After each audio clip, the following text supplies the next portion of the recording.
Hamıya salam. Sizinlə Rough Trader'dır. Bugün valyuta bazarındakı vəziyyəti, ABŞ dolları, Yapon yeni, avro və Britaniya funtunu təhlil edəcəyik. Səbəb sadədir.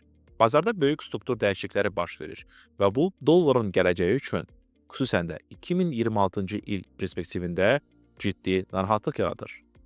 Mənim əsas narahatlığım ondan ibarətdir ki, DXY dollar indeksi əsas dəstək səviyyəsini qıra bilər. Əgər bu baş verərsə, dünyada onsuz da gedən de-dollarizasiya prosesi əhəmiyyətli dərəcədə sürətlənə bilər. Niyə qrafiklərə baxırıq?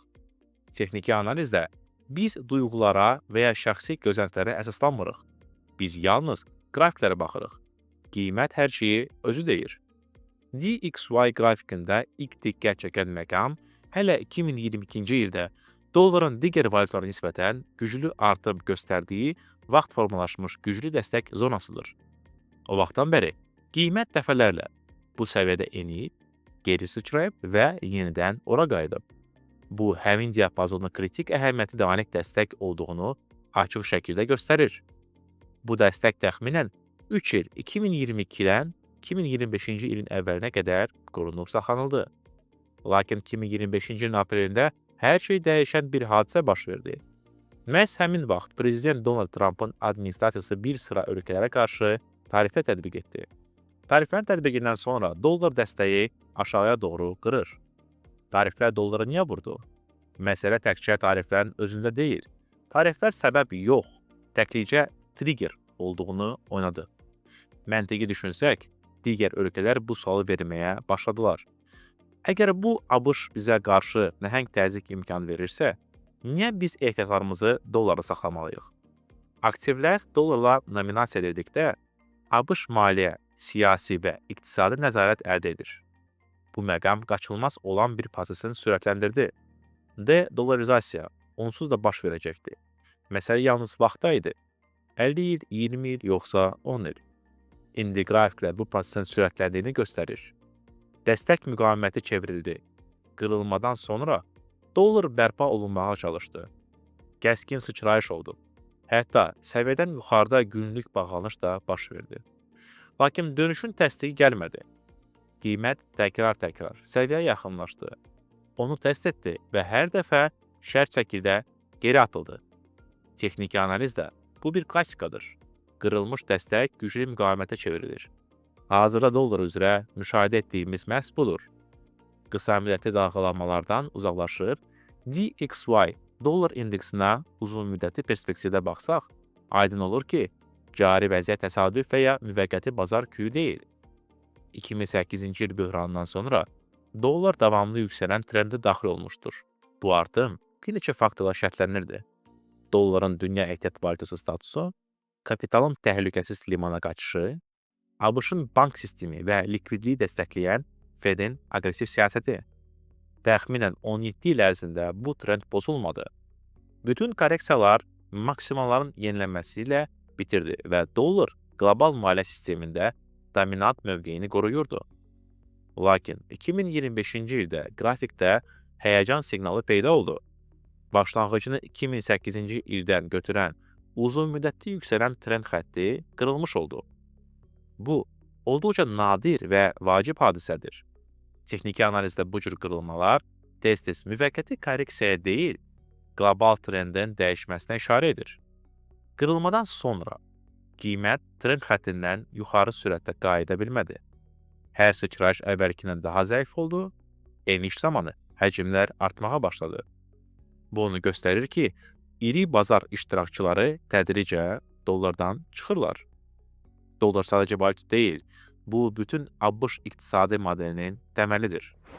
Dollar güclü olanda ABŞ ucuz borcalını bilir. Büdcə kəsiri asanlıqla maliyyələşdirilir. İnflyasiya digər ölkələrə ixrac edilir. Dollar zəifləyəndə borca xidmət xərcləri artır. İnvestorlar daha yüksək gəlirlik tələb edirlər. Maliyyə sisteminə inam azalır.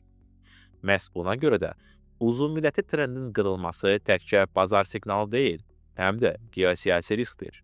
Başa düşmək vacibdir. Bazarlar nadir hallarda bir gün içində dönür. Trendin dəyişməsi illərlə davam edə biləcək bir prosesdir. Lakin məhz 2025-ci ildə tarixi bir qırılma nöqtəsi kimi düşə bilər. O zaman ki, dollar şərtsiz, təhlükəsiz liman olmaqdan çıxır. Alternativlər ciddi şəkildə nəzərdən keçirməyə başlanıldı. İnam tədricən digər aktivlərə və valyutalara axmağa başladı. Əgər DXY indeksi əsas dəstək səviyyələrindən aşağıda möhkəmlənərsə, növbəti mərhələ enişin sürətlənməsi olacaq. Bu aşağıdakılara gətirib çıxara bilər. Qızıl və gümüşün bahalaşmasına, regional valyutaların möhkəmlənməsinə, alternativ ehtiyat aktivlərinin marağının artmasına. Buna görə də indi digər valyutaların ilk növbədə yen, avro və funtun özünü necə apardığına baxmaq vacibdir. Yapon yeni. Uzun illər Yaponiya bankı ultra yumşaq pul kredit siyasətini güdürdü. Mənfi faiz dərəcələri, istiqraz gəlirliyi nəzarət, geniş miqyaslı müdaxilələr, yeni ixracı və iqtisadiyyatı dəstəkləmək üçün qəsdən zəif saxlanırdı. Lakin 2024-25-ci illərdə vəziyyət dəyişməyə başladı. Yaponiyada inflasiya müvəqqəti hadisə olmadan çıxdı. Valyuta olan təzyiq isə siyasi və iqtisadi cəhətdən təhlükəli hal aldı.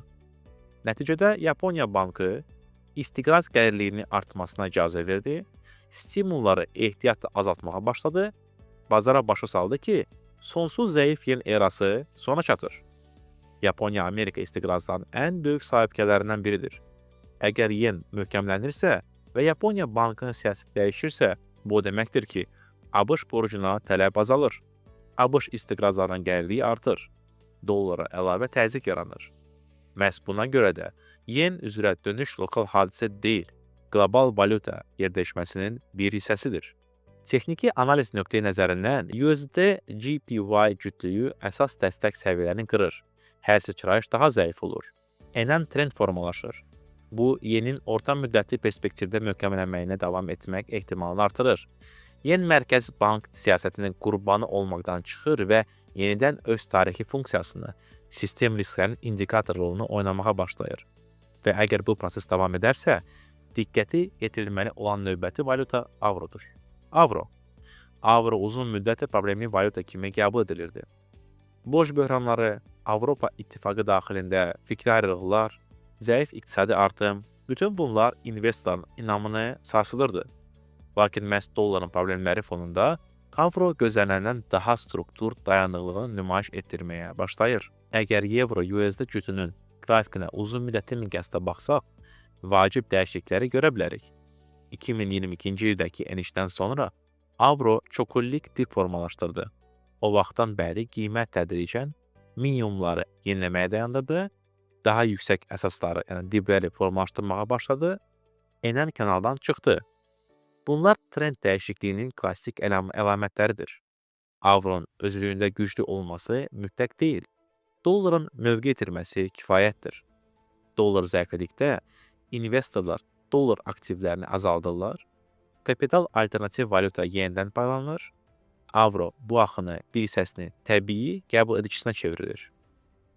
Əlavə faktor, FED-dan fərqli olaraq daha ehtiyatlı və ardıcıl hərəkət edən Avropa Mərkəzi Bankı, yəni ECB siyasətidir. İqtisadiyyatın yavaşlamasına baxmayaraq, avrozonu nümayiş etdirir.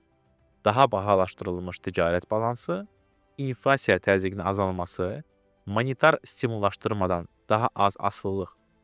Bu, valyutanın qlobal yenidən qiymətləndirmə şəraitində avronun daha da az əsas edir. Valyutalar ilk növbədə inam deməkdir və əgər investorlar dollara şübhə ilə yanaşmağa başlayırlarsa, hətta problemli avro belə daha üstün görünə bilər. Qrafiklər baxımından avro əsas dəstək səviyyəni qoruyur. Hər geri çəkilmə zamanı alış olur. Orta müddətli yüksələn impuls formalaşır. Bu, sürətli artım demək deyil, lakin perspektivdə stabil möhkəmlənməyə işarə edir. Britaniya funtu. Təhlil edilməsi vacib olan növbəti valyuta Britaniya funtudur. Onun davranışı ümumi trendin əlavə təsdiqini verə bilər. Britaniya funtu uzun müddət inkişaf etmiş iqtisadiyyatlar arasında ən oynaq, yəni volatil valyutalardan biri olaraq qalırdı. Brexit, siyasi qeyri-stabillik, inflyasiya sıçrayışları, bütün bunlar funtu zəiflədirdi. Buna baxmayaraq, məhz indi onun davranışı ümumi mənzərənin vacib elementinə çevrilir. 2022-ci ildəki kəskin enişdən sonra fond uzun müddətli konsolidasiya fazasından keçdi. Bazar tədricən negativ gözləntiləri həzm etdi, Brexitdən sonra yeni reallığa uyğunlaşdı, pis xəbərlərə, kəskin satışlara reaksiya verməyi dayandırdı. Texniki nöqteyi nəzərdən dayanıqlı bünövrə formalaşıb. Minimumlar artıq yenilənmir. Qiymət əsas hərəkətli ortalamalardan yuxarı hərəkət edir. Bu, satıcıların təzyiqini, zəiflədiyini göstərir.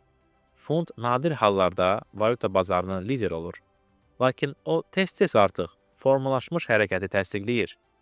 Əgər avro bəyən möhkəmlənməyə başlayırsa və fond da onları izləyirsə, bu ayrı-ayrı valyutaların lokal hərəkətlərin deyil, dolların sistemi zəiflədiyini fəthəsini gücləndirir. Böyük Britaniya problemlərə baxmayaraq, tədricən inflasiyanı stabilləşdirir, pul kredit siyasətini normallaşdırır, maliyyə sistemini proqnozlaşdırıla bilənliyi qaytarır. Bu, uzun müddət fonda təzyiq göstərən risk mükafatını azaldır. Ümumi nəticə, əgər bütün valyutalar üzrə mənzərini birləşdirsək, dollar uzun müddətli dəstəklərini qırır, yen dönür və möhkəmlənir, avro isə struktur və dayanıqlı nümayiş etdirir. Fond ümumi trendi təsdiqləyir. Biz geniş miqyaslı valyuta yerləşməsinin başlanğıcını müşahidə edirik. Bu, dolların anındaca ifası demək deyil. Lakin bu o deməkdir ki, onun hökmdarlığı artıq şərtsiz deyil. Dəyişən valyuta landşaftı şəraitində diversifikasiya kritik əhəmiyyət kəsb edir. Dollara körkörənə yatırım etmək yüksək risklər daşıyır. Alternativ valyutalar və aktivlər strateji əhəmiyyət qazanır. Bazar həmişə əvvəlcədən xəbərdarlıq edir. Və indi bu xəbərdarlıqlar getdikcə daha da aydın oxunur. Qrafiklər dəyişir. Onlarla birlikdə dünya maliyyə sistemi də dəyişir. Sizinlə Roftrader idi. Videonu bəyənməyi, kanalımıza abunə olmağı unutmayın. Birjada ehtiyatlı olun və sizə uğurlu trader arzulayıram. Növbəti videolarda görüşənəcək.